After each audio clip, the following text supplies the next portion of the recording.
Salut à tous et bienvenue pour le 201e numéro d'Enjeu Capital, le podcast qui parle de l'actu du PSG, qui débriefe ses matchs. Aujourd'hui, évidemment, on va pas débriefer de match parce que le prochain match, ce sera samedi soir au Parc à 21h face à l'OGC Nice.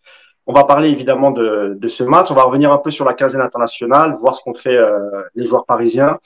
Et en toute fin de podcast, on parlera un petit peu de Ligue des Champions et du prochain match qui opposera le PSG au Benfica Lisbonne. Mais avant tout ça, je vais vous présenter quand même mes camarades du jour. Le premier qui est déjà venu, qui est un ami de la famille Paris United, c'est Alex de Castro. Alex de Castro, journaliste sportif que vous pouvez retrouver sur sa chaîne YouTube du même nom, Alex de Castro. Salut Alex, comment ça va? Salut vous, salut les gars, très content de vous retrouver. Toujours un plaisir. Bah, écoute, merci d'avoir accepté l'invitation. Ensuite, c'est Nicolas Puravo, notre ami Nico, qui n'était pas là lors de la 200e. J'ai reçu beaucoup de messages, Nico. Les gens t'en veulent. Les gens se demandent pourquoi tu as boycotté la 200e. Donc, bienvenue à toi, Nico. Et je te laisse leur répondre. Oh bah non, mais bonjour tout le monde déjà. Ils en veulent plus à celui qui a organisé le podcast qu'à celui qui n'était pas là, j'ai l'impression. Hein. J'ai surtout lu des petits commentaires sur toi, Mousse, hein, mais bon. J'ai prévu une réponse prochainement. Je vais commencer un texte. Pour l'instant, je ne peux pas trop en parler, mais je suis en contact avec 2-3 médias norvégiens notamment pour éventuellement faire un petit article là-dessus. Ça sortira bientôt. Ah, tu veux sortir des dossiers? D'accord, ok. Bah, écoute, moi, j'ai été honnête. Hein. Évidemment que j'ai supplié Nicolas pour qu'il soit là. Il m'a envoyé chier. Il m'a dit, ça paye pas assez. Laisse-moi tranquille. J'ai pas que ça à foutre. Donc, j'ai acheté des montres. Voilà, j'ai acheté des montres. Voilà, vous savez. J'avais une vente et j'ai acheté des montres. Je suis désolé. En plus, j'en ai eu aucune. Je t'avais dit que tu serais venu avec plaisir, mais malheureusement, tu as une deuxième activité qui t'a pris un peu de temps dimanche. Donc voilà, mais c'est pas très, très grave. Il est là aujourd'hui pour le plus grand plaisir des gens qui nous regardent sur la chaîne YouTube. Et enfin, le grand, le seul, l'unique coach Yacine Amned. Salut Yass. Salut à tous. Comment ça va? Ouais, ça va bien, ça va bien. Écoute, j'en profite vite fait là pour remercier tous les gens qui commentent toutes nos vidéos, parce qu'on le fait de temps en temps. Donc là, c'était le moment, parce qu'il y a beaucoup, on a fait beaucoup de vidéos, donc il y a beaucoup de commentaires. Et je voulais dire à Nico, s'il prépare un communiqué, fais pas un communiqué style FFF, parce que c'était moche. Mais bon, c'était parenthèse. Il n'y a pas de ça qui moche à la FFF en ce moment. Aussi. Il est capable de tout, Nico. Faudrait qu'un jour, d'ailleurs, on parle du club de Versailles. Hein. Faudrait que tu nous expliques, Nico, comment ce petit club peut avoir des anciens joueurs professionnels et leur donner de tels salaires. J'ai cru comprendre que tu avais quelques billes dans ce club, donc tu nous expliqueras où tu trouves l'argent pour faire venir des anciens joueurs professionnels. Mais ça, c'est une autre histoire qu'on sortira peut-être dans un média norvégien. On verra. J'attends un peu, parce que là, j'ai reçu le CV d'un dénommé Yacine H, qui cherche un poste d'entraîneur. On est en train d'étudier, mais je vous tiendrai au courant. Très bien. C'est bien, tu l'as gardé anonyme, c'est bien. Allez, on va arrêter de rigoler un peu, on va rentrer dans le vif du sujet. Un petit mot sur la quinzaine internationale qui a eu lieu. Il y a eu un match hier, c'était Brésil-Tunisie ou Tunisie-Brésil, je ne sais plus dans quel sens il faut le dire. Victoire 5-1 du Brésil. L'Argentine aussi, dans un match amical, a gagné 3-1 face à la Jamaïque avec un doublé de Lionel Messi. Et pour l'équipe de France, il y a eu 2 matchs, une victoire contre l'Autriche, 2-1 et une défaite face au Danemark, 2-0. Donc, on va parler un peu de ce match. Je pense qu'on va commencer par l'équipe de France. Un seul Parisien en équipe de France, parce que Kimpembe était blessé. Il s'agit de Kylian Mbappé, évidemment. Je vais te donner tout de suite la parole, Alex. Alors là, pour le coup, moi, je vais passer un peu mon tour parce que je n'ai pas pu voir les matchs de l'équipe de France. Je n'ai pas pu les voir. C'est vrai, oui, tu me l'avais dit en plus. Ouais. Donc, du coup, par contre, si vous voulez, je peux vous parler du Portugal-Espagne d'hier soir parce que là, il y avait quand même pas mal de Parisiens sur le terrain. Ouais. Mais j'avoue que pour l'équipe de France, là, je suis obligé de sécher. Et comme tu as la parole, je suis obligé de te la laisser. Et on va parler du Portugal-Espagne. Victoire 1-0 de l'Espagne. Ouais. Avec, je ne sais pas si mes 2 camarades ont vu le match. Yacine, peut-être. Où il a dû jongler entre les 2? Non, hier, non. D'accord. C'est toi qui as la parole, Alex. Et très grand match de Nuno Mendes. très très grand match de Nuno Mendes, probablement son match référence d'ailleurs en sélection, parce que c'est vrai qu'en France il a bonne presse parce qu'il est super bon avec le PSG, au Portugal également parce qu'il a vraiment cette réputation de très grand espoir, mais on attendait un petit peu le match référence pour Nuno Mendes en sélection. On voyait très souvent aussi ses limites dans une défense à 4. Bon, je pense que l'assistance de Pochettino l'année dernière a dû lui faire du bien. Voyons le côté positif de la chose. Et hier, il a été vraiment excellent. C'est-à-dire que défensivement, on a senti qu'il avait vraiment tous les repères. Il n'y avait plus ces petites errances, ces petites approximations qu'on pouvait voir auparavant. Offensivement, il a toujours été aussi tranchant. D'ailleurs, le côté gauche a été vraiment le côté le plus dangereux côté portugais hier soir. Donc vraiment, Nuno Mendes a fait un très bon match. Et probablement son meilleur match en sélection. Tu as Danilo Pereira qui s'installe de plus en plus dans cette défense centrale, puisque Pep est régulièrement blessé. Alors, en même temps, vu son âge, ça peut se comprendre, hein, bientôt 40 ans pour Pep. Et je pense que le fait, Fernando Santos qui se moquait un petit peu de Thomas Tuchel qui le faisait jouer en défense centrale, je pense qu'il est bien content également qu'au PSG soit installé en défense centrale, parce que vu justement le peu de défenseurs centraux de très haut niveau qu'on peut trouver au Portugal, Danilo, au final, ça fait une très très bonne alternative, et je trouve limite même meilleur que lorsqu'il était milieu défensif. Donc ça, c'est plutôt rassurant. Vitinha, pour parler toujours sur les Parisiens, est rentré en fin de match. Il a joué juste, mais il n'a pas non plus su changer le cours du jeu. Et après, qu'est-ce qu'on avait? Après, c'était côté espagnol. Du coup, il y avait Carlos Soler qui a fait un match assez neutre. J'en tire pas grand-chose, à part une frappe. Sarabia aussi qui est rentré en cours de match. Je ne sais pas si c'était titulaire ou s'il était rentré en cours de match. Titulaire. Ouais. Et Sarabia, pareil, pas très, quelques accélérations intéressantes, mais pas grand-chose. Pas grand-chose à se mettre sous la dent. Il n'y a pas de quoi en tirer une quelconque conclusion intéressante là pour Paris. J'avais vu la une de Bola, hein, c'est ça le média portugais. Je sais pas si c'était Abola, pardon, voilà, c'est ça. Abola qui titrait plus de Portugal, moins de Ronaldo, c'est ça, hein. Ouais. Pour le coup, Ronaldo, il fait pas un mauvais match hier. Il ne marque pas, mais il a de très très belles occasions, et il tombe surtout sur un grand Unai Simon. Il a joué plus juste que d'habitude. Je l'ai trouvé moins hors de rythme que d'habitude. Avant, tu avais l'impression qu'il était toujours en contre-temps, que ce soit avec Manchester ou même en sélection le match précédent. Tu avais l'impression qu'il y avait toujours un truc qui clochait. Il était assez maladroit. Hier, j'ai retrouvé un Ronaldo normal, sans dire du très bon, du très grand. Ça y est, il est de retour, tout va bien. Mais j'ai vu du Ronaldo au moins normal. Donc, je pense qu'on s'emballe un petit peu. Je pense, parce que c'est Ronaldo, parce que ce début de saison est quand même assez inhabituel. On n'a pas l'habitude de voir Ronaldo pas bon autant de temps. On n'est pas habitué à ça. Il commence à se faire vieux, donc il y a forcément ce petit biais du « ok, ça y est, c'est terminé ». Tu vois, il va faire 38 ans en février prochain, forcément. Mais moi, je pense que c'est plus une question de contexte et de temps. Je pense qu'il en a encore sous le pied. Ok, merci Alex en tout cas pour le débrief de ce Espagne-Portugal avec notamment la participation des joueurs parisiens. Nico, je sais que tu as vu qu'une seule mi-temps de la défaite lors du France-Danemark. Je pense que ça t'a largement suffi pour pouvoir te faire une idée sur cette équipe de France, et peut-être aussi sur le seul Parisien qui était sur le terrain. Vu qu'Areola n'est plus parisien, il a été transféré définitivement.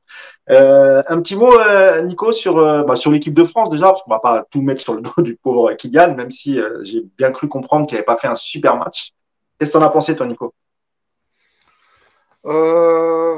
Écoute, entre le match de l'Autriche et le match du Danemark, moi j'ai du mal de toute façon à m'enflammer sur ce genre de rencontres hors compétition internationale. Voilà, je ne suis pas un grand supporter des Bleus hors Coupe du Monde ou Euro, où évidemment je retrouve comme tout le monde pas mal d'envie à les suivre. Là, j'ai beaucoup plus de mal. En plus, c'est déjà dur quand ils jouent bien. Alors quand ils jouent comme en ce moment, c'est une vraie plaie de les suivre. J'ai vu la deuxième mi-temps de l'Autriche, c'était plutôt pas mal, mais face à un adversaire très faible. Et j'ai vu effectivement la première mi-temps face au Danemark. Après une bonne entame, on a vu une équipe de France qui s'est fait marcher dessus. Et voilà, écoute, pour parler un peu de Mbappé, il a fait du Mbappé. En gros, sauveur de la nation, il a essayé de tout faire tout seul, comme il le fait souvent quand le collectif est pas super en place. Et puis pour le reste de cette équipe de France, j'ai envie de dire qu'avec autant d'absence, c'est difficile de tirer beaucoup de conclusions. Et je suis persuadé que l'équipe qui affrontera l'Australie dans un peu moins de 2 mois n'aura rien à voir avec ce qu'on a vu cette semaine. Donc, c'est difficile, je trouve, de tirer des enseignements sur une équipe où autant de titulaires et de cadres ne sont pas là. Mais on voit en tout cas que le réservoir n'est pas si fort que ça. Il est riche, en tout cas, il y a beaucoup de joueurs. Mais on se rend compte quand même qu'en qualité, quand tu as 5 ou 6 titulaires absents, c'est difficile à remplacer. Je pense que c'est pareil pour tous les pays d'ailleurs. Mais sur l'équipe de France, on l'a bien vu. Et puis, juste un petit mot pour finir, parce que je suis un peu long. Le 3-5-2 de Deschamps, moi, je suis désolé, mais c'est un système quand tu n'as pas deux pivots de très grande qualité. C'est un pivot qui vraiment n'apporte rien. Et quand tes deux pivots, c'est Pavard au début de match et Ferland Mendy, c'est juste catastrophique. Voilà. Tu peux rien espérer avec deux joueurs qui sont pas du tout dans ce poste, alors dans un rôle qu'ils maîtrisent bien.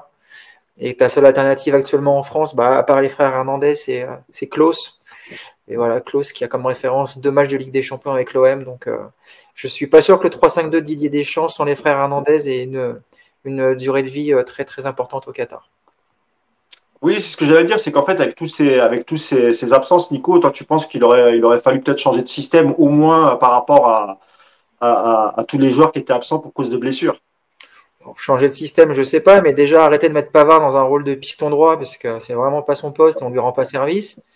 Mendy à gauche, on nous dit oui, il joue au Real, mais il joue pas dans ce rôle au Real, donc on voit qu'il a également pas de repère.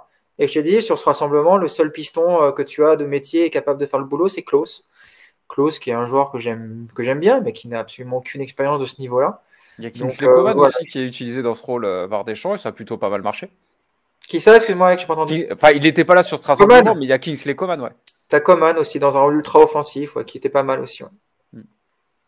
Ok, Nico, toujours avec beaucoup d'enthousiasme.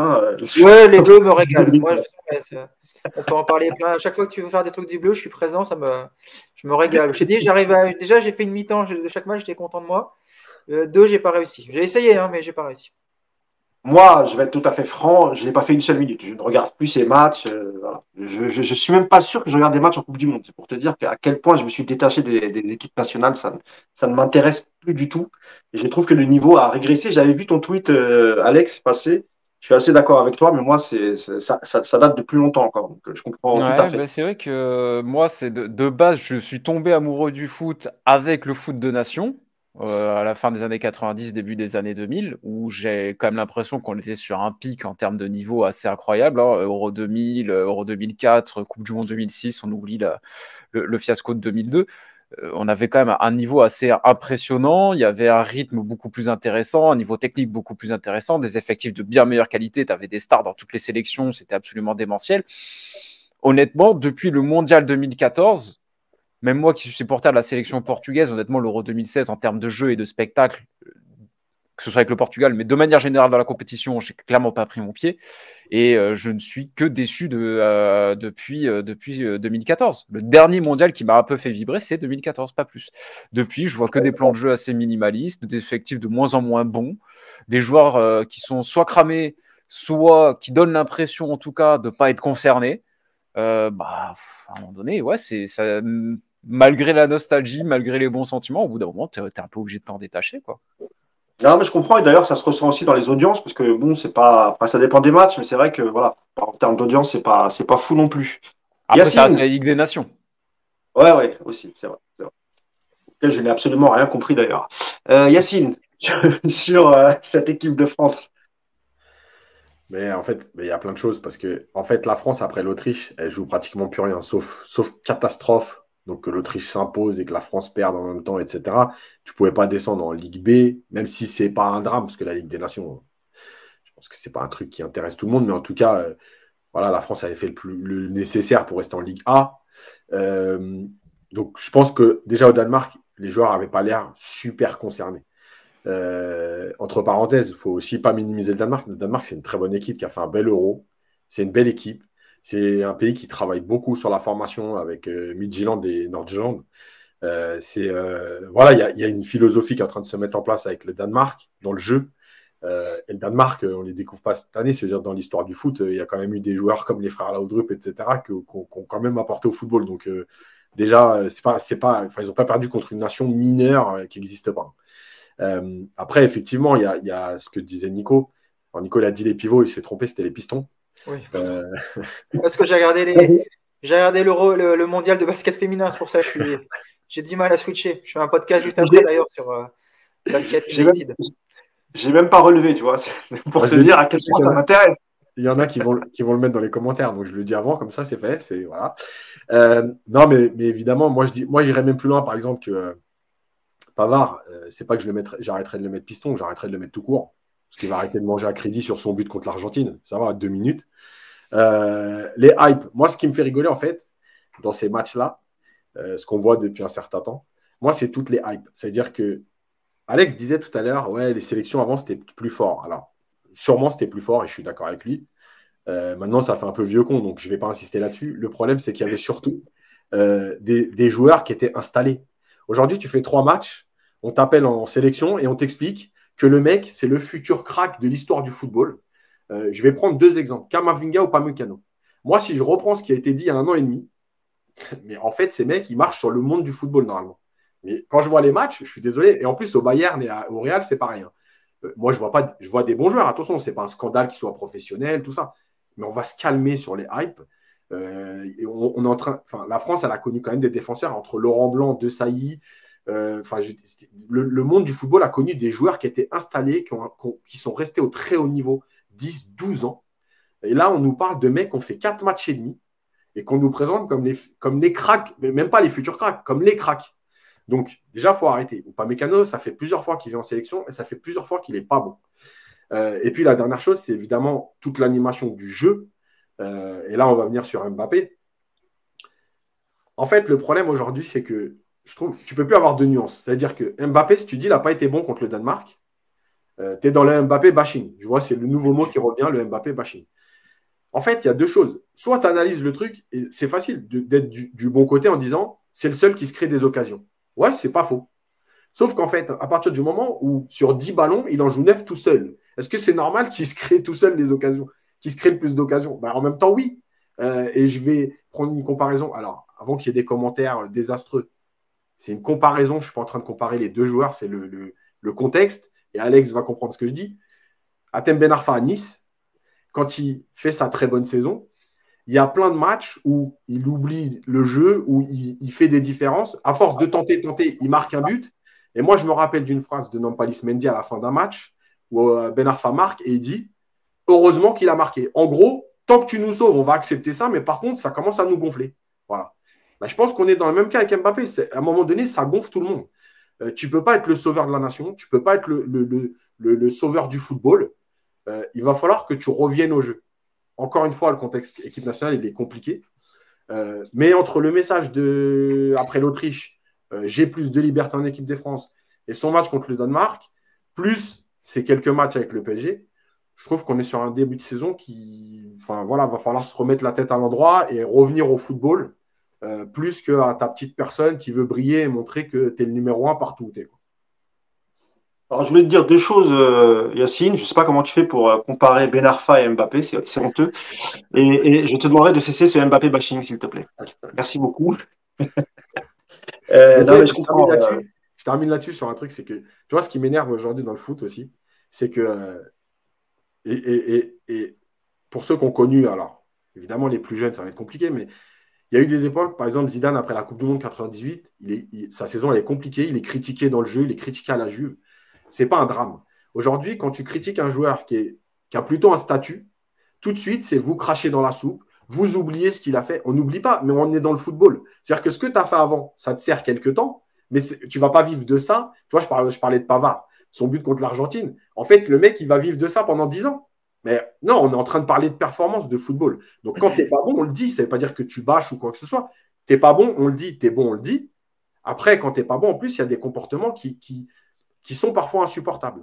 Voilà. Et aujourd'hui, je trouve qu'on ne peut plus critiquer. Quand tu critiques quelqu'un, tu as l'impression que tu remets toute sa vie en question, son éducation, sa famille, son entourage. Ça devient n'importe quoi. Voilà. Et c'est vrai que c'est saoulant. Oui, tu sais, le dernier podcast, je ne sais plus, il y a un mec qui m'a dit que j'étais un mariole, que je défendais Mbappé. J'ai beau regarder le podcast une 2e fois, je ne sais pas où je l'ai défendu. Moi, quand il est nul, je dis qu'il est nul. Quand il est bon, je dis qu'il est bon. Mais bon, c'est comme ça, on connaît tout ça. Hein, C'est ça les C'est un réseaux. peu la société actuelle, quoi. La nuance, c'est quelque chose qui disparaît de plus en plus, surtout si tu vas sur les réseaux sociaux. Moi, c'est vrai que j'ai un peu tendance à défendre Mbappé en ce moment, non pas sur ses prestations, parce qu'effectivement, ça laisse un petit peu à désirer, mais il y a quand même des retournements de veste tous les 3 mois à propos de ce joueur assez monumentaux. C'est-à-dire que les mêmes qui priaient tous les jours pour qu'il re-signe au PSG, c'était une catastrophe s'il signait au Real, aujourd'hui sont en train littéralement de le détruire parce qu'il fait des mauvais matchs. Mais Mbappé, ça reste un humain, il a le droit de faire des mauvais matchs en fait à un moment donné. Quand il marche bien, il est incroyable, potentiel ballon d'or, c'est le meilleur joueur du monde, nanani, nanana. Et dès que ça va pas, ça reste un petit con prétentieux, arrogant, vraiment, il est pas si fort que ça. Et à un moment donné, il faut avoir de la mesure quand ça va et aussi quand ça va pas. Mais le problème, c'est qu'aujourd'hui, surtout, parce que généralement, j'ai le même biais aussi. Quand je fais mes vidéos, quand je fais mes lives, j'ai exactement le même biais. Ce n'est absolument pas un reproche, mais généralement, quand on a ce genre de débat-là, c'est par rapport aux réactions Twitter. Et Twitter, les débats ne sont pas ça. Non, ouais. Mais en parlant de nuances, je vais donner la parole à Nicolas. Lui qui est toujours très nuancé sur notre ami Neymar. Pardon. Ça y est, il s'étouffe. J'ai avalé de travers. Pardon, excuse-moi. Qu'est-ce que tu penses de ce débat, toi, justement sur ça, Nico? Toi qui voilà, es très actif sur Twitter, tu es toujours second degré, tu n'as jamais insulté personne. Et lorsque tu parles de Mbappé ou de Neymar et que voilà, tu les critiques ou tu trolles un peu, tu as toujours des vagues de messages haineux, des commentaires haineux. Et tu continues. Moi, je ne sais pas comment tu fais en fait, Nico. Moi, ça fait bien longtemps que j'ai lâché l'affaire, que je ne tweete quasiment jamais. Bien. Moi, voilà, on va prendre une minute, Nico, et je veux que tu m'expliques. Parce que j'ai l'impression que ça glisse sur toi comme la pluie sur les gouttes du canard, sur les plumes du canard, pardon. Alors déjà, je ne valide pas cette comparaison. Déjà, je le dis tout de suite à ceux qui nous écoutent. Non, déjà, j'ai un concours avec Fred Hermel pour savoir qui a bloqué le plus de monde sur Twitter. J'ai pris du retard les prochaines années, mais je remonte assez fort. Donc déjà, c'est la première chose. Non, après, ouais, non, mais moi, Twitter, je croyais qu'on allait parler du PSG, mais bon, parlons de Twitter, c'est bien aussi. Ah, mais une minute, mais c'est parce que c'est intéressant, mais un jour, on fera vraiment un débat sur ça, sur les réseaux sociaux, sur le lien entre les supporters, les termes qu'ils abordent sur les réseaux sociaux, etc. Mais c'était juste une petite parenthèse, mais vas-y, Nico. Non, mais après, Twitter, tu as deux manières de l'utiliser, en fait. Tu as soit très premier degré, tu essaies d'être un peu sérieux, et puis tu prends tout très mal. Et dans ce cas-là, bah, tu te prends des mauvaises soirées. Je pense que Yacine, il connaît bien. Yacine, il réagit. Je le forme, Yacine. C'est un long process, ça prend du temps, mais il lui apprend les choses au fur et à mesure et bientôt il sera prêt. Mais là, c'est encore un petit padawan. Mais non, Twitter, il faut le prendre en rigolant. Moi, c'est vrai que je suis j'utilise ce réseau essentiellement pour troller, pour me foutre des mecs qui m'énervent de manière sympa. C'est vrai que j'insulte personne. Ça, c'est un truc que j'aime. Ok, c'est très rare. Ça m'est déjà arrivé une fois ou deux, mais il faut vraiment qu'on me pousse loin. Et puis sinon, après, il y a un bouton magnifique sur Twitter. C'est bloqué. Je veux dire, il y a un mec qui t'insulte, tu bloques, c'est fini. C'est vrai que tu as envie de répondre, mais il ne faut pas. Et puis après, si tu arrives quand même à avoir des discussions sur Twitter avec quelques personnes intéressantes, malheureusement, c'est vrai que c'est très vite pollué par des mecs qui insultent, qui sont planqués derrière un compte anonyme et avec qui tu peux absolument pas avoir de débat. Mais tu arrives quand même à avoir quelques discussions sympas. C'est pas souvent, mais ça arrive. Et puis après, si tu utilises Twitter pour rigoler, moi c'est ce que je fais, ça me fait marrer. Bah écoute, comme tu dis, ça nous fait marrer aussi. Ça nous fait marrer aussi. Ouais, rigoler sur Twitter. Voilà, moi je pense qu'on va pas aborder tous les matchs, on va passer directement au PSG. Je le disais de toute façon, le Brésil a gagné encore hier 5-1, l'Argentine c'était un match amical, mais juste voilà, il semblerait que voilà les Neymar et Messi soient bien éclatés en sélection. On a vu les larges sourires, ils ont marqué, ils ont fait des passes décisives. En tout cas pour l'ami Neymar, tout se passe bien en début de saison et on souhaite évidemment que ça continue. On va passer directement au pro. Oui. Juste un mot sur ce qui s'est passé au parc parce que malgré tout, moi je veux pas passer à côté. Si vous pour ceux qui minimisent, moi, ça commence à me gonfler. Parce que, encore une fois, et on va parler de la Tunisie, mais on peut englober les 3 pays du Maghreb, Maroc, Algérie, Tunisie. Quand on organise un match en France, il y a toujours des choses qui se passent. Que ce soit une minorité, encore une fois, on ne met pas tout le monde dans le même sac. Il y a des gens qui sont éduqués, il y avait 50 000 personnes, et c'est une minorité, puisque même si c'était 5 000, c'est quand même une minorité. Et ce n'était pas 5000. Malgré tout, il y a toujours des choses qui se passent. Il y a des choses très graves. Le jet de banane sur Richarlison, ceux qui pensent que c'est du folklore, c'est un scandale. Et franchement, ça commence à devenir gonflant parce qu'après, il ne faudra pas se plaindre que nous, en tant que franco-algériens, franco-marocains, franco-tunisiens, que ces pays ne soient plus acceptés en Europe pour venir faire des matchs amicaux et que finalement, nous, on n'ait pas le droit de voir nos équipes nationales d'origine. Ça devient gonflant et surtout, ça devient trop banal. Voilà. C'est-à-dire que c'est juste normal. Et il y a une dernière chose qui commence à me gonfler, et ça, c'est partout, parce que là, on va élargir à tout le monde, parce que ça se passe dans beaucoup de pays aujourd'hui. C'est devenu une mode de siffler les hymnes nationaux, mais j'arrive pas à comprendre le délire, en fait. Tu vois, qui a eu, alors, certains pays, évidemment, qui ont eu des gros conflits, etc., peut-être, et encore, je ne le comprends pas, mais voilà, ça peut s'expliquer. Mais dans la grande majorité des cas, les matchs ne concernent pas deux pays qui sont en guerre, qui ont été en guerre, qui ont une histoire particulière. Donc là, en plus, siffler des hymnes nationaux, je ne vois pas le délire, quoi. C'est un match de foot, c'est un match international. En plus, là, c'était des matchs amicaux, donc il y a encore moins d'enjeux que d'habitude. Et tu arrives à ça, mais franchement, ça devient déplorable, quoi.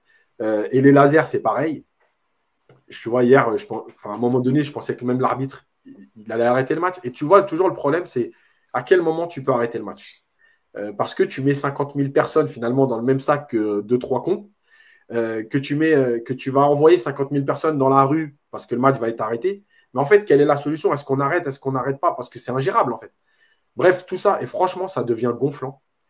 Hier alors tout n'est pas sorti, mais ils ont cassé des sièges au parc. Voilà. Et après, ils vont dire, oh, on ne veut pas nous accueillir. Mais évidemment qu'on ne veut pas vous accueillir.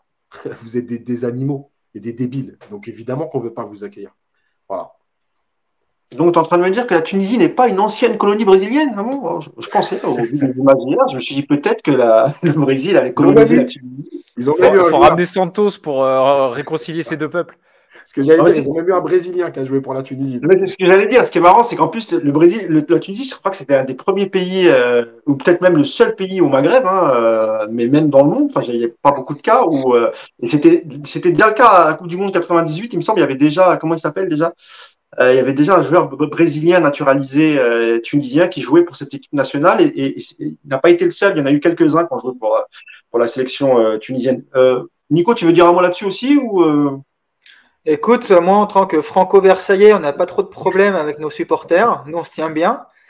Mais non, je comprends ce que dit Yacine. Moi, ce qui m'a surpris hier, c'est qu'il y a pas mal de journalistes, de gens que je connais qui étaient au parc, bon, pas pour bosser, je pense, la plupart, mais ils sont allés avec les enfants ou juste pour aller voir le Brésil jouer.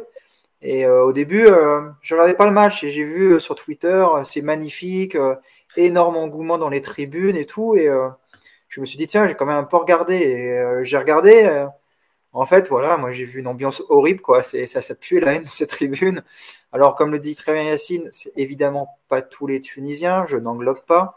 Dès que tu dis ça, c'est attends, on parlait de Twitter, hein. J'ai dit que c'était une ambiance détestable et on m'a dit tout de suite que je stigmatisais tout un peuple. Donc, évidemment, non, je ne stigmatise personne. Mais ouais, il y avait une seule ambiance. Je ne vais pas rentrer moi dans le débat, savoir les pays du Maghreb, c'est souvent le cas ou pas, parce que voilà, je suis pas expert de ce domaine, mais c'est vrai que c'est souvent, et d'une manière plus générale, c'est vrai que c'est quand même assez déplorable sur un match amical comme ça, où en plus tu joues le Brésil, ça peut être une grande fête du foot, mais même sur le terrain, tu vois, j'ai trouvé les Tunisiens super agressifs, quoi. Il y a eu 2-3 fautes, franchement, c'était limite, quoi, et tu as l'impression qu'en fait, il y avait on aurait dit un PSG Marseille des années 90 quasiment, quoi. On dirait qu'il y avait des contentieux partout, en tribune, sur le terrain. Voilà, c'est dommage, mais en tout cas, moi, ça fait longtemps quand ils étaient plus jeunes, j'emmenais pas mes enfants au stade et on me disait, ouais, faut arrêter de rentrer dans le délire. Mais voilà, moi, j'emmenais pas mes gamins quand ils étaient jeunes au stade parce que j'ai connu le parc dans les années 90, alors c'était autre chose. Mais voilà, je trouve que globalement, c'est Alex qui parlait de la société, le reflet de la société dans les stades. Bah ouais, il y a quand même beaucoup de bêtises dans les stades en ce moment. Et voilà. Mais ça, ce qui est dommage, c'est qu'on va vers un drame. Un jour, ça va arriver. Hein, il va bien y avoir une invasion de terrain qui se tourne mal. On a déjà vu le supporter allemand, enfin parisien en l'occurrence, qui tombait à Nice de la tribune. Voilà, mais il y a un jour où ça va nous tomber sur la gueule, un gros bon drame comme ça, comme on a failli avoir au Stade de France dans la finale de la Ligue des Champions. Et puis ce jour-là, on dira, bah ouais, mais on ne savait pas comment faire. Bah voilà. Donc voilà, Si dommage. on continue de jamais mettre les moyens aussi pour sécuriser les stades, il y a quand même un souci, quoi. C'est quand même incroyable le nombre de débordements qui sont dus à une mauvaise organisation, que ce soit de la part des clubs ou de la part des préfectures. Enfin, c'est juste un scandale. Tu le sais qu'il y a des matchs à risque. Tu sais très bien que ça risque de péter. Là, tu parles de l'exemple là, avec le Nice-Cologne. Bon, de base, effectivement, Nice qui reçoit Cologne, tu t'attends à rien parce qu'il y a absolument aucun contentieux entre les clubs, on se connaît pas, il y avait pas de raison que ça déborde. Mais quand tu accueilles 5, 6 000, 7 000, je sais plus exactement, Allemands complètement bourrés qui t'ont déjà retourné la ville avant le match et que tu les accueilles dans une tribune où il y a un côté qui est totalement ouvert, qui te permet en plus d'accéder à la présidentielle, tu vois. Ils ont carrément traversé toute la présidentielle pour après essayer d'aller castagner les ultras qui étaient dans le virage en face. Mais du coup, c'est tous les darons qui sont venus avec leurs gosses, qui se sont pris un énorme flip quand ils ont vu tous les ultras cagoulés du FC Cologne et certains de chez vous d'ailleurs là, les Supra, c'est ça. D'ailleurs, le mec qui est tombé, franchement, l'image est quand même très très drôle. Ils sont plus de chez nous, c'est un groupe qui a été dissous il y a très longtemps. Oui. Enfin, quand je dis chez de Paris, quoi, de façon générale. Ouais, je sais que c'est un peu des renégats, mais la vidéo, c'est quand même un énorme gag, quoi. Je veux dire, c'est vraiment n'importe quoi. C'est absolument n'importe quoi. Bon, tant mieux, il est pas mort. Ça, on souhaite à personne. Mais enfin, il y a une recrudescence de violence et de débilité dans les stades en ce moment. C'est comme les ultras du Dynamo Zagreb qui viennent et qui font une marche militaire bras tendus à Milan. On est où? Franchement, ça fait peur. Moi, j'ai grandi dans une tribune ultra. Moi, j'ai grandi en BSN, qui est clairement pas la frange ultra la plus sympa de France. Je suis choqué par ce qu'on voit en ce moment. Je suis choqué parce que moi, j'aime bien le chambrage, j'aime bien le folklore, mais il y a quand même une limite à ne pas dépasser. Et la violence, le racisme, le nazisme, ce genre de trucs-là, mais moi, de toute mon enfance, j'ai jamais vu ça à Nice. N'en déplaise à tous les gens qui aiment bien faire des caricatures. Ah, les Niçois, c'est tous des fachos de droite, machin chouette. Faut arrêter. Il y a eu un connard qui a fait ça l'année dernière là, lors du Nice-Marseille. Il a été expulsé dans la minute. Et c'était même pas dans la tribune ultra, c'était complètement en face. Le mec, il était comme ça, tout seul dans son délire. Enfin voilà. Je veux dire, c'était un cas plus qu'isolé. Contrairement à d'autres tribunes où tu peux voir ce genre de tendance beaucoup plus globale. Donc voilà, il y a une recrudescence de débilité un peu partout en ce moment. Je sais pas si c'est le fait la société qui va mal en ce moment, les stades qui ont été longtemps fermés avec le Covid, tout ça. Il doit y avoir un petit peu un mélange de tout ça qui fait que ouais, les cons sont de sortie, quoi. C'est quand même assez grave et c'est l'image du foot qui en pâtit, l'image de nos clubs. Pour clôturer sur ce sujet, Yacine, tu disais qu'on n'arrivera plus à organiser ce genre de match en Europe. Moi, je trouve que c'est surtout particulier à la France. Je crois que les supporters maghrébins ou d'autres pays, dans les autres pays d'Europe, on entend rarement des débordements. Malheureusement, ça se passe souvent ici, malheureusement. Et évidemment, on va pas tous les mettre dans le même sac. Moi, mon fils qui est aussi moitié tunisien était au parc hier. Il était avec son oncle. Voilà, il était en tribune Boulogne. C'est là qu'il y a eu un début de bagarre. Il m'a raconté. Mais il me dit en dehors de ça, oui, ça a chambré, il y avait les lasers, etc. Mais il y avait des familles qui étaient venues aussi parce que voilà, ils n'ont pas l'occasion de voir leur pays d'origine, comme tu le disais, Yacine, et eux aussi étaient choqués et dégoûtés de ce qui se passait. Et la deuxième chose par rapport à ce que disait Alex, en France, évidemment, on n'arrive pas à gérer ça parce que la facilité en France, c'est d'annuler les déplacements à chaque fois. Voilà, il y a le préfet qui te sort un truc pour annuler les déplacements. Donc, on ne sait plus gérer les déplacements de supporters en France parce qu'on préfère, on préfère annuler les déplacements. Puis comme ça, c'est beaucoup plus facile. Et après, on s'est étonné lors de la finale à Paris entre le Real et Liverpool qu'il y ait des débordements. Voilà, c'est malheureux, mais c'est comme ça. Allez, on va parler football. Oui, vas-y, Nico, vas-y. Après, il y a aussi des belles histoires. Parce qu'hier, je ne sais pas si c'était en tribune Auteuil-Boulogne, mais je ne sais pas si tu as vu la vidéo. Il y a un mec qui est rentré avec une tondeuse. Et il coupait les cheveux dans la tribune des gens. Voilà, on voit des choses marrantes aussi dans les stades. Donc il a réussi à rentrer une tondeuse quand même. Oui, après le fait de faire rentrer une tondeuse dans un stade, c'est quand même inquiétant, quoi. On en parlera de la fouille, c'est ça. Ah ouais, c'est vrai. Tu as raison. Tu as raison. La vidéo a tourné sur les réseaux, effectivement. Allez, on va se projeter sur le match qui aura lieu samedi soir à 21h au Parc des Princes entre le Paris Saint-Germain et l'OGC Nice. L'OGC Nice qui est 13e du classement. Qui a perdu son dernier match face à Angers, mais qui a subi aussi un carton rouge très tôt en début de rencontre, le carton rouge de Todibo, donc il ne devrait pas être là face à Paris. Avant de parler du PSG, Yacine et Nico, et puis vous me direz ce que vous attendez de ce match et surtout du coaching. C'est un club que tu connais bien, Alex. Est-ce que tu peux nous parler un peu de ce club, du début de saison un peu difficile, changement de coach avec le départ de Galtier qui est arrivé au PSG et le retour de Lucien Favre à l'OGC Nice. Il y a eu quelques arrivées sympas quand même, malgré tout, notamment Pépé, Laborde, Diop. Je t'en oublie, je suis pas un spécialiste du club de Nice, mais tu vas nous en parler. Qu'est-ce que ça vaut, Alex, cette équipe de Nice? Et est-ce que les tensions qu'il y a eu entre une partie du vestiaire et Lucien Favre, dont les méthodes sont décriées par certains joueurs, est-ce qu'il y a que ça qui explique le mauvais début de saison de l'OGC Nice? Et est-ce que tu es inquiet pour ce match face au PSG samedi soir au Parc? Alors, très sincèrement, que ce soit en tant que supporter, parce que c'est mon club de cœur, et en tant qu'observateur parfaitement rationnel, j'arrive à faire ça avec mon club. Honnêtement, je n'attends absolument rien de ce match contre Paris. En plus, t'en as déjà parlé avec l'absence de Todibo, qui est clairement le meilleur défenseur de cette équipe. L'un des rares à être réellement au niveau à chaque match. D'ailleurs, il a été élu joueur du mois dès le premier mois de la saison. C'est pas pour rien. Honnêtement, je m'attends même à un massacre. Honnêtement, si Paris en colle 3, 4, 5, ce sera absolument pas choquant. Alors, c'est un cas très compliqué, l'OGC Nice cette saison.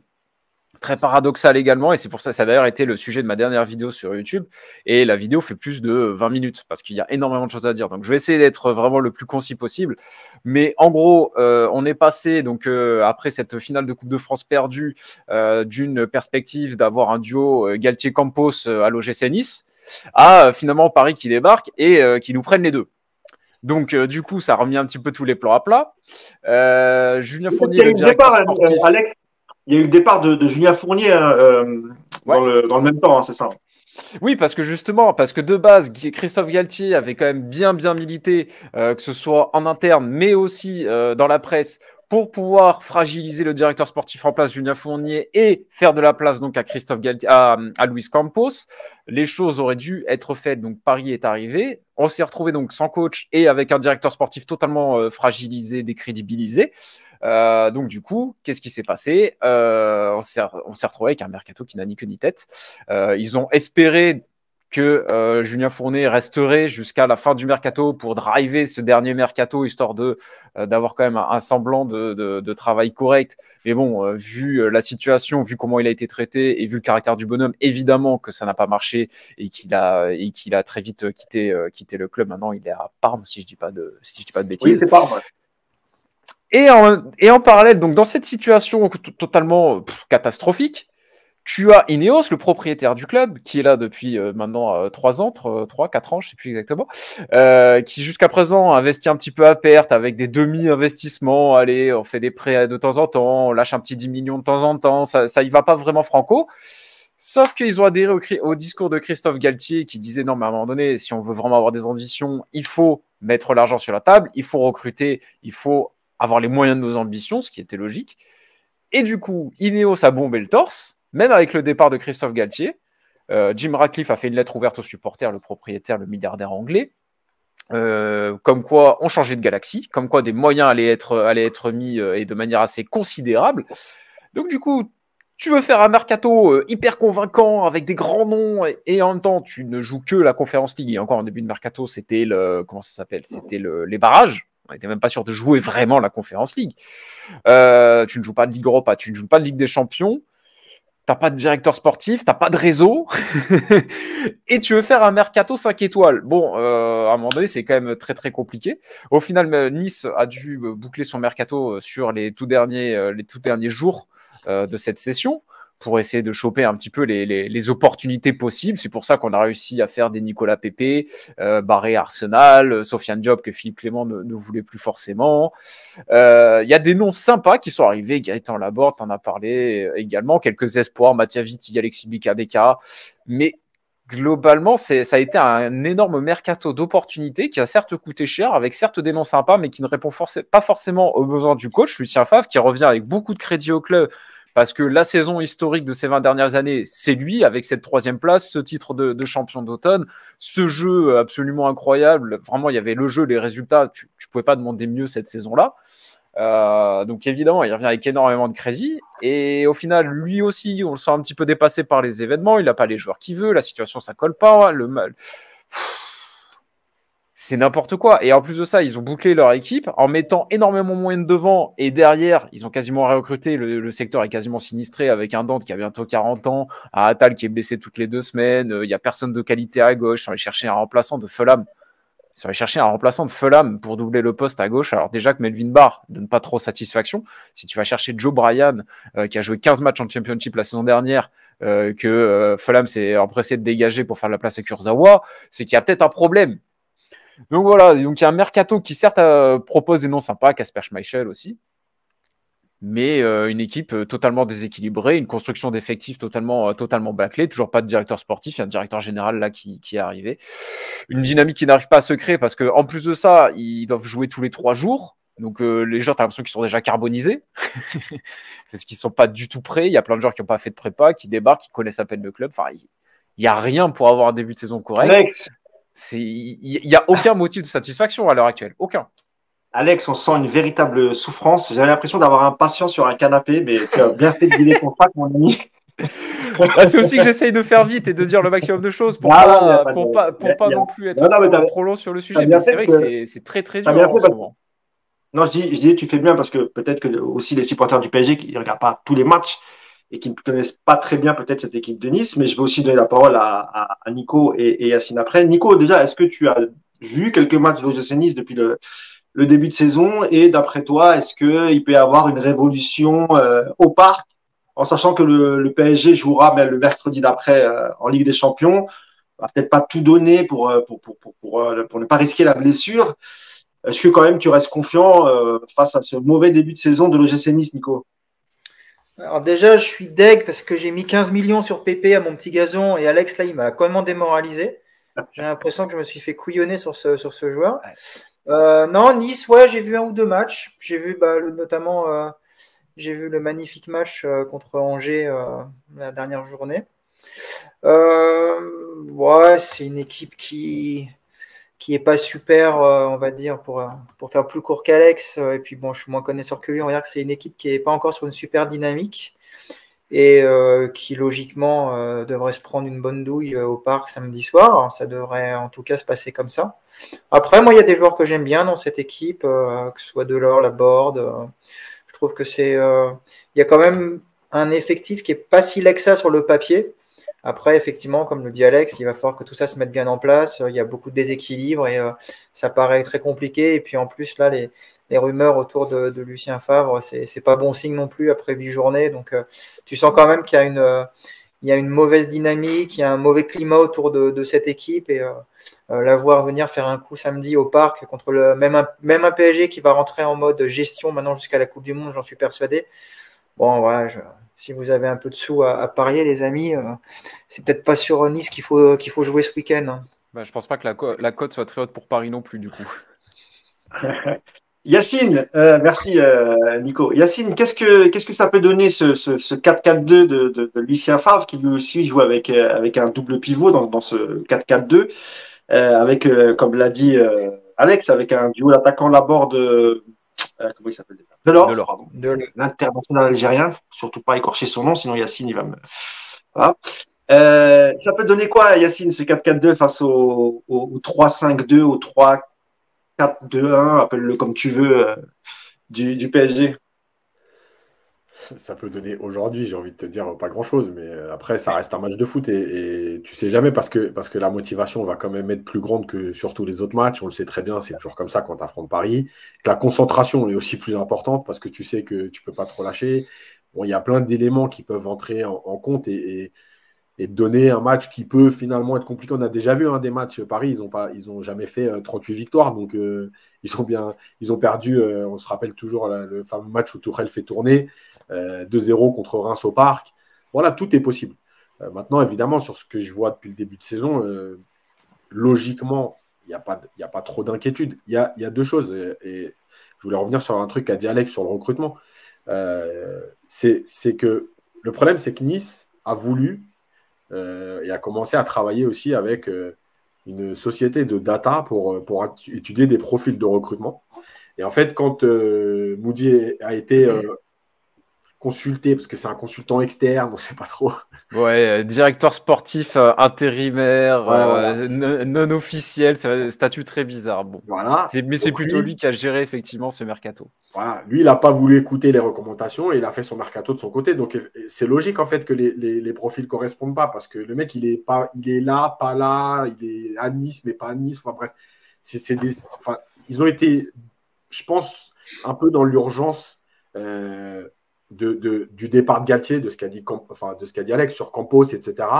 Et quand tu es dans l'urgence, en général, tu fais rarement les bons choix. Et c'est pour ça aussi qu'il le paye. Et Favre, finalement, il a des joueurs qui ne correspondent pas à ce que lui a envie de mettre en place. Parce que Favre, il a une philosophie de jeu, parce qu'il a des idées. Après, il y a eu tous les problèmes. Alors, vrai ou pas, est-ce que tout ce qui est sorti, c'est vrai que les séances étaient trop longues bref, bon, voilà, ça crée une atmosphère qui était bizarre. Et je pense que Nice le paye aujourd'hui dans une saison compliquée parce que à part cette trêve, bah, tu enchaînes les matchs quand même régulièrement. Là, ça va s'enchaîner jusqu'à novembre. La Coupe d'Europe qui vient aussi là-dedans. La Coupe d'Europe, que ce soit la Conference League, l'Europa League, la Ligue des Champions. Alors, évidemment qu'il faut être taillé pour chacune des compétitions, mais en même temps, c'est joué tous les 3 jours malgré tout. Et en plus, la Conference League, c'est encore plus spécial parce que souvent, tout le temps, les équipes jouent le jeudi. Et comme il n'y a qu'un match le dimanche soir, en fait, elles rejouent la plupart des équipes le dimanche après-midi. Quand tu fais un déplacement de 4 ou 5 heures d'avion, bah ouais, c'est compliqué. Donc tout ça, c'est à gérer et c'est pas anodin. Maintenant, sur ce match-là, évidemment que je pense que ça dépendra du PSG comme d'habitude. Ça dépendra aussi de ce que Galtier va mettre en place. Et c'est là où on va venir sur le fameux turnover. Est-ce que c'est maintenant déjà, alors ça, c'est une info que je donne. Je n'en donne pas beaucoup parce que je ne suis pas un insider. Mais ça, c'est une info. Galtier, il est, j'ai pas envie de dire sous pression parce que ce n'est pas le mot exact. Mais on va dire que les remplaçants du PSG aujourd'hui, ils scrutent le comportement de Galtier sur sa gestion des temps de jeu et du turnover. Il a eu un discours, les joueurs l'ont entendu. Ceux qui sont arrivés, le discours leur a été tenu qu'il y aura du temps de jeu parce qu'il y avait beaucoup de matchs, parce qu'il y a la Coupe du Monde, parce qu'il va falloir faire tourner, etc. Il s'avère qu'à part les 2 premiers matchs où Galtier a fait des changements très tôt, dans les derniers matchs, alors les changements sont très tard, ou s'il y a un changement très tôt, il y en a un seul. Autour de la 60e, c'est arrivé 2 fois, et après les autres sont autour de la 78e. Et en fait, Galtier, là aussi, il a attendu par les remplaçants. Et ça, c'est quelque chose à prendre en compte parce que justement, quand on parle de turnover, là, Paris va faire Nice, Benfica, Reims, Benfica, Marseille. Il ne va pas pouvoir repartir sur cette série de matchs avec la même équipe. Donc, cette gestion, elle va commencer maintenant. Et on sait très bien que vu qu'il y a des joueurs qui sont arrivés en retard, en plus des internationaux, donc ils sont partis en sélection, donc n'ont pas travaillé pendant 15 jours avec le PSG. Bah, si tu lances cette équipe contre Nice, ça peut peut-être manquer un peu d'automatisme. Encore une fois, au niveau individuel, tu peux toujours te dire qu'avec Soler, avec Fabian Ruiz, avec Sarabia, tu peux battre Nice. Mais les manques d'automatisme, c'est pas à prendre à la légère. Tout à l'heure, Alex parlait du match de Sarabia et de Soler avec l'Espagne. Le manque de temps de jeu aussi. Quand tu regardes leur temps de jeu depuis 1 mois et demi, additionné, ils n'ont pas fait un match entier. Donc tout ça, bah, ça peut en fait perturber la préparation du match parce que Benfica, c'est quand même un match primordial. Aujourd'hui, Paris a 2 points d'avance en Ligue 1, mais Benfica, c'est un match primordial parce que c'est 2 fois Benfica en une semaine. Et en fait, tu joues pratiquement et ta qualif et la première place du groupe. Justement, Nico, comment tu vois les choses, toi, parce qu'il en parlait, Yacine, effectivement, si tu fais un gros turnover, tu as des joueurs qu'on peut jouer ensemble, ça peut être un risque. Tu as aussi le fait de préserver les joueurs. Je le disais tout à l'heure, hein, des joueurs comme Kylian Mbappé ont joué 2 fois 90 minutes avec la sélection française. Messi et Neymar sont indéboulonnables dans leur sélection, donc ils jouent tous les matchs. J'ai pas fait attention aux changements. Je sais pas s'ils ont été sortis tôt, pas tôt, ou s'ils ont joué l'intégralité des matchs. En entier. Mais Ils ont joué en entier. Oui. Ils ont joué les matchs en Ouais, entier. ouais, c'est bien ce qui me semblait en général, oui. Avec Neymar et Messi, il y a peu de chances de les sortir. Et Nico, comment tu vois les choses, toi? Tu serais pour malgré tout quand même un turnover ou leur donner un peu de temps, un peu de temps de jeu, les faire sortir si le résultat est acquis déjà en première mi-temps, en sachant que les Brésiliens, par exemple, ont joué leur dernier match à Paris, donc il n'y a pas de souci pour la récupération. Ils sont rentrés chez eux directement, donc là-dessus, il n'y a pas de temps de trajet, pas de temps de récupération, comme je le disais. Comment tu vois les choses, toi, Nico, et qu'est-ce que tu attends justement de Galtier pour ce fameux coaching? Galtier, il est un peu prisonnier de deux choses, je trouve, en ce début de saison. La première, c'est la gestion des trois. Voilà, on sait que c'est compliqué malgré tout ce qu'on peut entendre dire. Et voilà, je pense qu'il aimerait, à mon avis, un peu plus les faire tourner, les trois, mais il essaye aussi de ménager les susceptibilités de chacun, et c'est pas évident. Le deuxième truc qui bloque un peu Galtier en ce début de saison, c'est le point comptable en championnat. C'est que finalement, tu n'as que 2 points d'avance sur l'OM, et encore depuis seulement le week-end dernier. Et Lens. Lens et l'OM. Les deux tenaient. Oui, Lens et l'OM, ouais, voilà ça. Donc, c'est sûr que si tu avais déjà 7-8 points d'avance, tu pourrais te permettre un petit peu plus. Là, il y a quand même une petite pression parce que je pense que Galtier, il a quand même dans l'idée de passer le mois et demi de Coupe du Monde en tête du championnat. Un PSG derrière Marseille au moment de partir à la Coupe du Monde, ça ferait quand même un peu tâche. Et quelque part, c'est à mon avis aussi quelque chose qui prend en compte. Après, sur ce match contre Nice, il va évidemment y avoir du turnover, j'en suis persuadé. Il va être obligé de le faire un petit peu parce que on va avoir l'équipe type contre Benfica la semaine prochaine. Donc, si tu fais pas du turnover là, ça veut dire que tu perds encore une semaine. Et regarde, un mec comme Messi qui va venir de. Je sais pas, ils étaient en Argentine, les Argentins, ou ils ont joué en Europe? Je sais même pas où est-ce qu'ils ont joué là. Aucune idée. Ils ont joué contre la Jamaïque, mais je ne sais pas où est-ce qu'ils ont joué. Ils étaient en Argentine alors? Ouais. Donc, voilà, ouais, ils étaient en Argentine. Donc, tu vois, un mec comme Messi sur le banc samedi, ça me choquerait pas, en tout cas, ça m'étonnerait pas. Après, Neymar et Mbappé. Neymar et Mbappé seront titulaires. Hein, et je pense que la rotation, elle va plutôt se faire au milieu. Si jamais, déjà, ça va se faire parce que tu avais Verratti blessé. Et puis derrière, tu n'as pas non plus beaucoup de solutions. Donc, tu sais, à l'arrivée, il n'y a pas tant de choix de rotation que ça. Il y a quelques postes clés, mais c'est compliqué aujourd'hui de mettre Mbappé sur le banc et de lancer un Solaire ou un Ekitike, par exemple. Donc, Juan Bernat qui n'a pas été sélectionné avec l'Espagne. Qui peut jouer à la place de Nuno. Ouais, mais ça, quelque part, tu vois, c'est des rotations faciles et qui s'entendent. Mettre Bernat avant un match de Ligue des Champions, tu ne perds pas en qualité et c'est simple. Là où il y a de la vraie gestion à faire, c'est sur les postes du milieu et sur les postes de l'attaque. Voilà, c'est là où on attend. Ruiz, par exemple, Fabien Ruiz n'est pas sélectionné en. Logiquement, je pense qu'on va, à mon avis, on va avoir un duo Ruiz-Vitinha contre Nice. Je peux même vous faire la compose, que je vous aime bien. Et puis, on va avoir devant, il y aura Verratti et Neymar. Il y aura Mbappé et Neymar devant qui vont jouer. Et pourquoi pas une première titularisation de... Allez, je vais mettre une petite pièce sur Sarabia. Voilà, je vous ai fait le milieu et l'attaque. Je laisserai Yacine faire la défense demain. Ok. Putain. On rappelle que Kimpembe est toujours blessé. On parle peut-être d'un retour aux alentours du 20-25 octobre. Ça peut être compliqué pour lui. Donc Mukele, qui n'est pas appelé en équipe de France, va sans doute peut-être être titulaire. On va voir s'il maintient Ramos, qui a pu s'entraîner lui aussi avec le reste du groupe, ce qui n'est pas sélectionné lui aussi. Oui, un mot avant que je demande l'avis d'Alex. Vas-y. C'était juste pour dire qu'ils ont joué à la Red Bull Arena à New York. Qui, les Argentins contre la Jamaïque? Ouais. Ouais, quand même, c'est pas mal. C'est pas mal. C'est 6 heures de vol, New York, ou 6 ou 8, entre 6 et 8 heures. Ça dépend. Alex, comment tu vois les choses côté parisien? Parce que tu as connu aussi Galtier quand il était à Nice la saison dernière. Je ne sais pas s'il était comme ça dans ses coachings, s'il avait une équipe type et il faisait très peu de changements. Ou pareil, comme l'avait dit Yacine, il avait promis du temps de jeu à tout le monde. Et puis il a commencé à mettre son équipe type. Les premiers matchs, il faisait des changements assez tôt. Et puis, au fur et à mesure du temps, on a constaté qu'il y avait de moins en moins de changements tôt. Il y avait des changements à la 85e, 79e, 80. Voilà.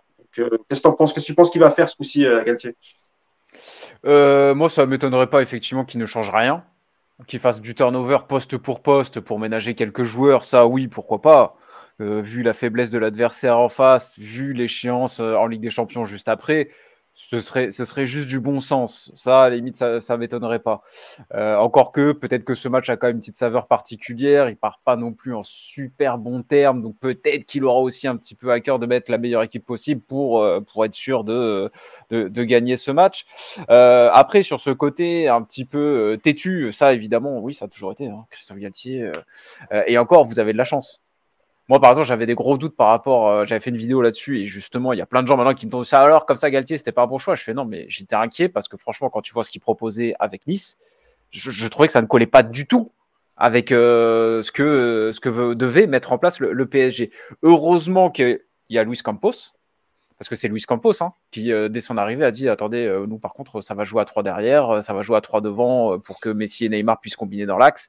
On va qu'on puisse aligner nos pistons dans leur rôle préférentiel. C'est Campos, en fait, qui met ça en place d'entrée avant même l'officialisation de Christophe Galtier. Et il y a aussi l'arrivée de Sacramento. Il n'y avait pas Sacramento à Nice quand Galtier était là. Donc je pense que déjà, heureusement qu'il y a eu ça. En plus de ça, il y a quand même un contexte assez favorable avec un Neymar qui a l'air d'être en mission, qui après toutes ces années s'est décidé, ok, maintenant je vais faire taire tout le monde.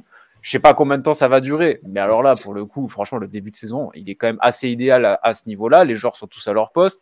Les joueurs qui ont pu décevoir les dernières saisons répondent présents et montrent des beaux signes de motivation. Franchement, sur ce début de saison, il y a de quoi être enthousiaste. Franchement, après, on peut toujours chipoter. Est-ce que le milieu de terrain, Vitinha Verratti, malgré toute sa qualité technique, manque pas un petit peu de densité, de volume face à des très très grosses écuries de Ligue des Champions? Bon, après ça, on le verra bien. Mais effectivement, là, le départ est quand même plus qu'emballant, beaucoup plus. Mais que Christophe Galtier ne change pas son fusil d'épaule au niveau du schéma tactique, ça, c'est pas nouveau et c'est absolument pas étonnant. Et juste une question, messieurs, parce qu'on parlait de rotation, et tu en parlais, Yacine, sur le coaching, mais est-ce que vous ne pensez pas que, imaginons qu'il y a une victoire là face à Benfica, ça fera 9 points, on s'approche quand même tout doucement de la qualification. Le match d'après, c'est encore Lisbonne. Si jamais tu gagnes, donc là, tu as 12 points, bon, je veux dire que là, tu es qualifié et peut-être même quasiment assuré d'avoir la première place. Vu les matchs qui vont s'enchaîner, ensuite, il y aura en Ligue des Champions, je parle, Juventus, il y aura Turin, et le dernier, c'est Haïfa, il me semble. Tu me diras si je me trompe, Yacine. Mais est-ce que c'est peut-être pas, est-ce qu'il attend pas ça, Galtier, en fait? Et tu me diras aussi ton avis, Nico, mais est-ce qu'il attend pas Galtier d'être sûr d'être qualifié premier? Il restera peut-être 2 matchs de Ligue des Champions. Et à ce moment-là, que ce soit en championnat ou en Ligue des Champions, il pourra plus faire tourner parce qu'il y a aussi la Coupe du Monde derrière et il y a des joueurs qui veulent pas se blesser avant une Coupe du Monde. Est-ce que tu penses que c'est ça qu'il attend, Yacine? Ça fait partie du truc, mais je pense que ça rejoint ce que disait Nico. Et on en avait parlé dans un podcast précédent, c'est que, en fait, à un moment donné, ce que j'avais dit, il y a le discours. Tu vois, c'est bien, tu arrives avec des principes, avec des idées, tout ça. Mais après, tu te heurtes à un moment donné à la réalité PSG. La réalité PSG, c'est que ce PSG, troisième, par exemple, là, imaginons tu fais tourner contre Brest. Tu fais une contre-performance. Ça veut dire que là, à la trêve internationale, tu es troisième. Tu parles contre Nice, tu veux dire? Non, parce que. Le match de Brest. Ouais, voilà. T'es troisième à la trêve internationale. Évidemment que c'est pas un drame. On est à 7 journées du championnat. Il y a encore le temps. Il n'y a rien de grave. Mais on sait très bien que pendant les 10 jours de trêve, on va parler que de ça. Le PSG est troisième. Et Galtier, il a déjà perdu des points. Et c'est la deuxième fois qu'ils font match nul en cette journée. Et ceci et cela. Donc, en fait, il est pris là-dedans. Et je pense que moi, la phrase qui révèle le plus cette réalité PSG pour Galtier, c'est cette fameuse phrase après Brest en conférence de presse où il dit « Avant le match, j'ai réfléchi à aligner mon équipe type, à tout faire pour qu'il y ait, en gros, on mène 3-0 à la 60e et que je puisse faire mes changements, ou faire de la rotation et faire rentrer les joueurs en cas de besoin. » Et finalement, je me suis dit, non, je vais quand même mettre l'équipe type. Pourquoi? Parce qu'en fait, il était plus dans l'idée de se dire, vaut mieux qu'on mette l'équipe type, tirer un peu, mais prendre les points, que faire tourner. Et ce que tu dis sur Benfica, c'est exactement ça. Évidemment qu'il y a cette idée de... Parce que, en fait, si tu prends 12 points, si tu prends les 6 points contre Benfica, ce qui ne va pas être facile, mais si tu les prends, tu es à 12 points. Et à 12 points, tu es non seulement qualifié, mais tu es sûr d'être premier parce que tu auras battu Benfica aller-retour. Donc, goal average particulier, tu seras devant quoi qu'il arrive. Et il ne restera que 6 points en jeu. Donc, même si tu perdais les 2 derniers, tu serais premier de toute façon. Donc, oui, il y a cette échéance et elle arrive très vite. Donc, c'est bien. Moi, je ne suis pas persuadé non plus que d'un coup, une fois que tu seras premier contre Benfica, parce qu'après Benfica, c'est aussi Marseille, que d'un coup, ils disent bon, bah maintenant, c'est bon, on peut mettre les cadres au repos et tout. Je pense qu'il est rentré dans un truc où les cadres ne seront pas au repos. Et en plus, eux, ils sont dans une. Il y a aussi cette idée d'euphorie, de statistiques. Voilà, ça va être un calcul à faire. Tu vois, par exemple, moi, sur le match de Nice, je pense que Mendes a joué avec le Portugal. Bernat était ici. Je pense que Bernat, il faut le mettre. Mukiele était ici, il faut le mettre. Ramos était ici, il faut le mettre. Voilà, et après, Messi va revenir de New York. Est-ce que c'est intéressant de le mettre contre Nice tout de suite? Est-ce qu'il vaut mieux pas mettre un Solaire, tu vois? Voilà, je pense que tu restes quand même compétitif avec une équipe comme ça.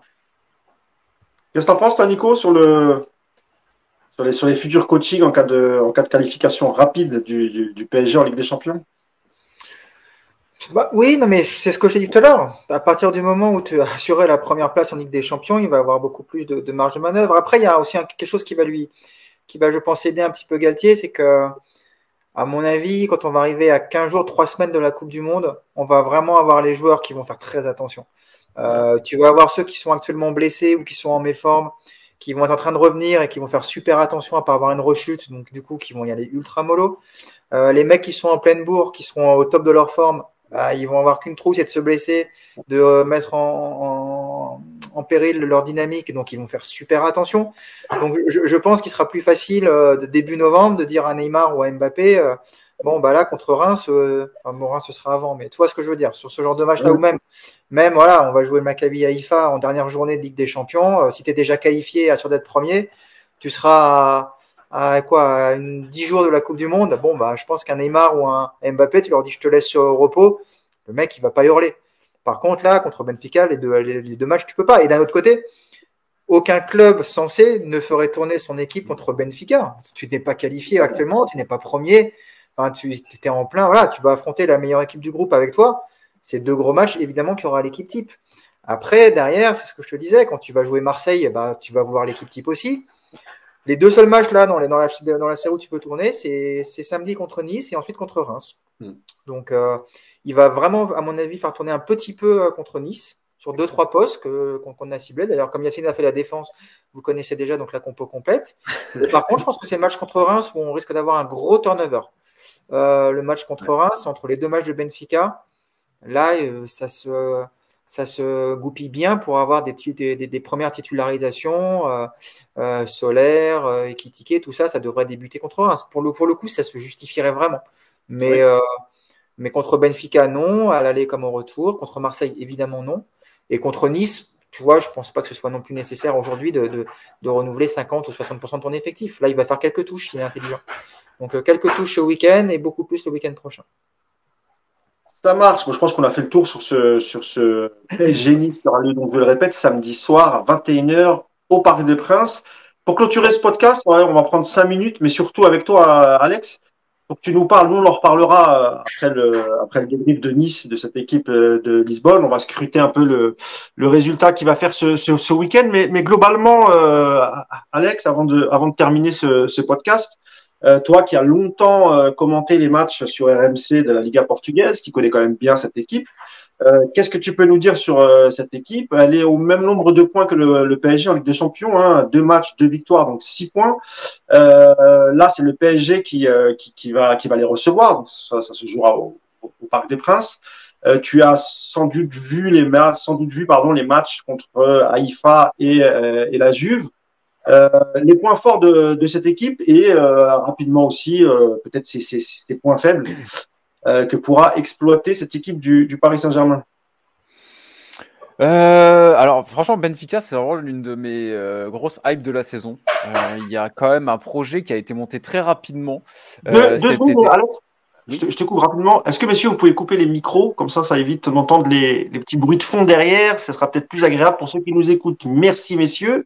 Et je te redonne la parole, mon ami. Juste Mousse, c'est à Benfica le match. C'est le retour. Ah, le match, ouais, ce match mercredi, c'est pas au Parc? Mercredi, c'est à Benfica. Et mardi, c'est au Parc. Alors, je vais vous expliquer pourquoi j'ai cru que c'était à Benfica, parce qu'on a accrédité aussi pour ce match et on a reçu récemment la demande d'accréditation. Enfin, il fallait remplir la demande d'accréditation pour Yacine, qui représentera Paris United au Parc des Princes. Et donc, j'étais persuadé que c'était cette semaine. Donc, pardonnez-moi. Donc, ça sera Benfica Paris Saint-Germain en direct de Lisbonne. Vas-y, Alex. C'est à ton tour. Pas de souci. Donc oui, moi c'est une équipe qui me plaît beaucoup. C'est un projet qui a été très bien monté et très très rapidement avec l'arrivée de Roger Schmidt, le technicien allemand qui était au PSV Eindhoven juste avant et qui a de très très belles idées de jeu. Alors c'est très allemand, hein, c'est très allemand, c'est de la transition extrêmement extrêmement rapide. Mais quand je parle de transition, je parle pas de contre. On peut facilement faire l'amalgame. C'est une équipe qui quand même aime avoir le ballon, mais ne cherche pas la possession pour marquer. Au contraire, s'ils peuvent aller marquer en 2-3 passes, ils vont pas se priver. Ils adorent ça. Ça va très très très vite. C'est létal. C'est très très fort devant le but. Il y a du talent à tous les postes. Il y a du talent à tous les postes. Il y a Gonzalo Ramos devant que Luis Campos d'ailleurs avait dans sa shortlist pour cet été pour doubler un peu les postes devant. Gros espoir au poste de numéro 9. Tu as du Enzo Fernandez au milieu de terrain, qui a un milieu de terrain très très fin techniquement, mais aussi très accrocheur, très, très complet, très, très beau gelon. Je pense que c'est vraiment le genre de joueur que Benfica ne va pas pouvoir garder très très très longtemps. Le niveau est quand même assez énorme d'entrée. Si on peut parler de faiblesse, même si pour l'instant j'ai pas vu de vraie faiblesse, mais peut-être que pour le très haut niveau, vraiment face à des maçons de Ligue des Champions comme peut l'être le PSG, la défense peut être un petit peu light. Grimaldo, on sait que c'est un formidable contre-attaquant, mais ça peut laisser des espaces. Otamendi, beaucoup d'expérience. C'est un petit peu vieux. Tu as des jeunes qui poussent derrière. Tu as des Morato, tu as des Antonio Silva qui sont excellents, qui sont de très bons jeunes, mais ça reste encore des gamins. Sur des matchs comme ça peut te faire perdre des points. Mais globalement, c'est un collectif vraiment très très fort, déjà très bien huilé. On n'a pas l'impression que c'est une équipe qui vient d'être montée. C'est assez impressionnant. Moi, je le disais dès le début de la saison et je suis content que ce soit vérifié, notamment face à la Juve. Quand j'avais fait le tirage au sort en live, j'avais dit les deux favoris pour ce groupe, ce sont Paris largement devant et Benfica. Pas la Juve. Pour moi, la Juve peut passer. Je dis pas que c'est impossible, ça reste du foot, évidemment. Mais si tu prends les niveaux de jeu, la défaite de la Juventus face à Benfica au match aller, mais pour moi, c'est tout sauf une surprise. Si tu as vu jouer Benfica en ce début de saison, c'est tout sauf une surprise. Et quand tu as vu jouer la Juventus aussi jouer. C'est ce que j'allais dire. C'est surtout pas une surprise de voir la Juve perdre. Oui, c'est ça aussi, c'est que d'un côté, tu as une équipe qui a certes moins de moyens, mais qui a un projet de jeu et des joueurs, vraiment, ça donne envie. Et de l'autre côté, tu as une équipe qui certes a un standing absolument incroyable, on parle de la Juventus de Turin, mais qui, que ce soit en termes d'idées de jeu, de construction d'effectifs, on n'est pas loin du néant. Donc après, voilà, c'est sûr que si on fait des pronostics uniquement en voyant le standing, le nom qui s'affiche à l'écran au moment du tirage au sort, évidemment, tu te dis, oh, la Juventus, ça va être dur. Mais non.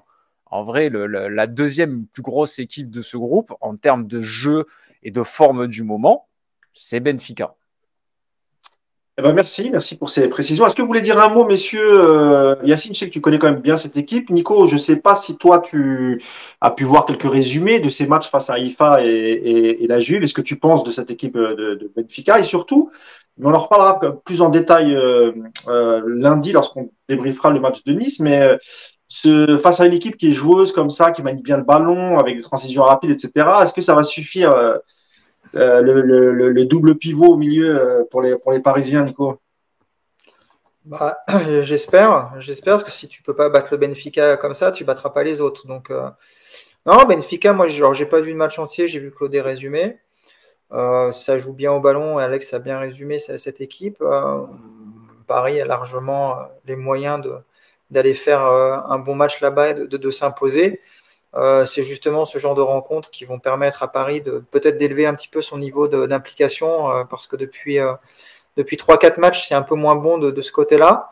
Des équipes qui jouent, c'est des équipes qui donnent des espaces et ça, le PSG, il s'en régale. Donc, de ce point de vue-là, c'est une bonne chose. Après, contrairement au match contre le Maccabi, je pense que les Parisiens ne vont pas arriver la fleur au fusil en prenant de haut le Benfica. Donc c'est pareil, ce sera aussi une bonne chose. Et je m'attends à une belle soirée européenne, un beau match de foot entre deux équipes qui ont vraiment du ballon. Mais Paris est sur le papier largement au-dessus et Paris doit croquer Benfica. Après, si je ne dois avoir qu'une seule crainte, moi, de cette soirée, c'est que le PSG perde 1-0 à la 95e sur un but de Draxler. Je ne vous cache pas que je ne pourrais pas le supporter. Ah, mais j'avais oublié Draxler, mais oui. Non, bah voilà, pour moi, c'est le danger principal, c'est ce scénario-là. Mais pour le reste, non, moi, je suis pas spécialement rassuré avant ce déplacement parce que je sais que ça va être une soirée difficile. Mais à côté de ça, voilà, Paris a prouvé ces dernières années contre de très grosses équipes en phase de poule qu'il avait les moyens de faire de bons matchs.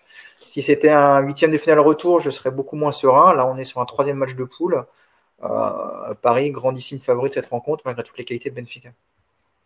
Avant de conclure et que je te donne la parole, Yacine, un mot sur Draxler, parce que c'est vrai que j'avais complètement oublié, Alex. Ça donne quoi, Draxler, depuis son arrivée, vraiment très rapidement, depuis son arrivée à Benfica? Est-ce qu'il est titulaire? Est-ce qu'il a apporté quelque chose dans le jeu? J'ai vu qu'il avait mis un but récemment, il me Ouais. semble, c'est tout ce que j'ai vu, mais ça donne quoi alors? Il s'est adapté à ce championnat portugais, à cette équipe du Pas Benfica encore. Lisbonne? Pas encore, pas encore, c'est encore beaucoup trop tôt. On voit qu'ils sont en train de lui donner du temps, tranquillement, il fait des petites entrées en jeu, mais encore une fois, il y a une ligne d'attaque très très bien en place. J'ai pas parlé d'un nom qui est pourtant assez évident. Il y a David Neres également, l'ancien de l'Ajax, qui est Ah oui? absolument fantastique également, qui fait des débuts mais absolument démentiels. T'as Joao Mario qui est très bon, t'as Rafa Silva qui est très bon, donc là, il n'y a pas de place qui attend Draxler bien au chaud. Ils sont pas pressés avec lui, et c'est peut-être ce qu'il y a de mieux à faire avec lui, j'ai envie de dire. Et effectivement, il commence à faire des entrées en jeu. Là, il a marqué, c'était contre le Maritimo, si je dis pas de bêtises, où il marque un très beau but en fin de match. Après, voilà, il marque le but du 5-0. Enfin, voilà, il n'a pas encore de réelle influence dans cette équipe, mais c'est à suivre. Les débuts sont intéressants, en tout cas. Ok, ça marche, Alex. Bah écoute, c'est toi qui vas conclure le podcast, Yacine.